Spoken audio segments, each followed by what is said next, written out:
I'm good. How are you? Good. So today I called you in, so I'm going to do a little pre-conference with you about the lesson I'm going to come observe later this week. Okay? Sounds good. All right. So when I come in to observe your lesson, what is your objective for that particular lesson, and what subject will I be seeing? Well, you're going to be seeing a math lesson for me, Okay. and it's going to be focusing on subtraction. And really, the strategy we're going to really be working on is the U.S. standard algorithm. Okay. But I really want to focus on the regrouping aspect of it. Okay.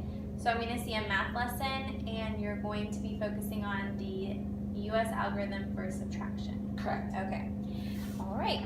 So what will your students be doing during the bulk of the lesson? Well, I'm going to start the lesson by doing a little mini lesson with them and have them all be gathered around on the carpet. And once that is complete, that won't take too long, I will have them going back to their seats and working with table groups and using different manipulatives that might be useful to them while solving questions from their workbook. Okay. All right. So as they're doing that, the students working in groups or by themselves, what will you be doing? I will be walking around and, well, after I teach the lesson, I'll just be walking around and listening for if they're using the vocabulary and using the strategies that we just learned.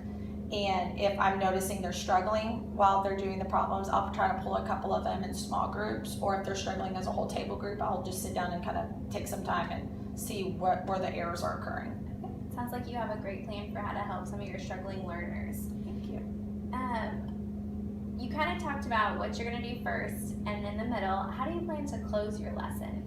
After we are finished doing the table groups, my goal is to have them come back in together as a whole group and kind of analyze what they did, and maybe if any questions they have, we can go over that.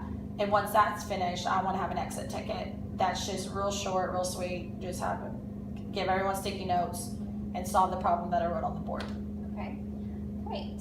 So you talked about each aspect of your lesson. What's your plan for how long each one will take? Hopefully the actual lesson aspect of it will take no more than 15-20 minutes, because I know they don't like sitting in one place for that amount of time. And then from there, the bulk of the lesson will kind of be around the activity. So hopefully I'll give them between 30-40 minutes on that. But if they're not grasping what I just taught them in the lesson, I'll try to bring them together a little sooner. So that piece is kind of up to their understanding of it and what I'm seeing. And then from there, when they come back in as a whole group on the carpet, that part will probably take no more than 15 to 20 minutes. And then the exit ticket, probably no more than 10. Okay, it's great that you're flexible and you know how your students learn so that you're able to pace it properly. Thank you. So, what do you hope that you hear your students talking about or doing during their work time that will tell you that they've understood the lesson or grasped the concept? While I'm walking around, I'm really hoping that they're using that vocabulary. I'm hearing them say subtracting, or I'm hearing them say regrouping. Okay. I'm not hearing, non-mathematical terms. Okay. Also, as I'm walking around, I just hope that they're actually grasping the concepts and they're able to implement those strategies and solve those questions successfully. Okay, great. So, what are your concerns that you might have for this lesson? Subtraction is hard. So honestly, I hope they comprehend it. I hope that they understand what they're doing and they're actually understanding how the strategies are working.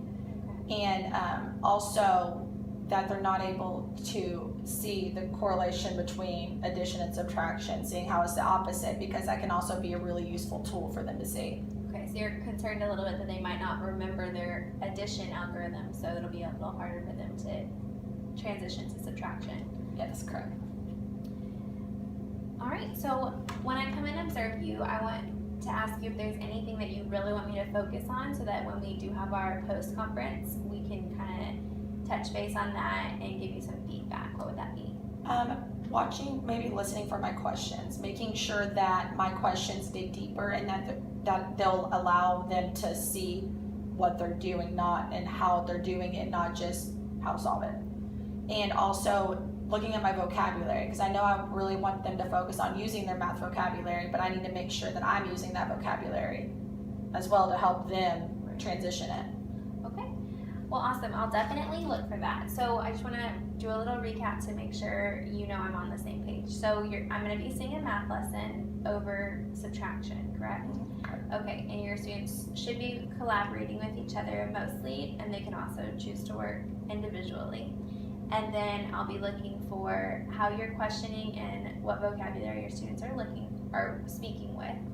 And then once that's all over, we'll have a post-conference, next week to kind of go over this and give you some feedback.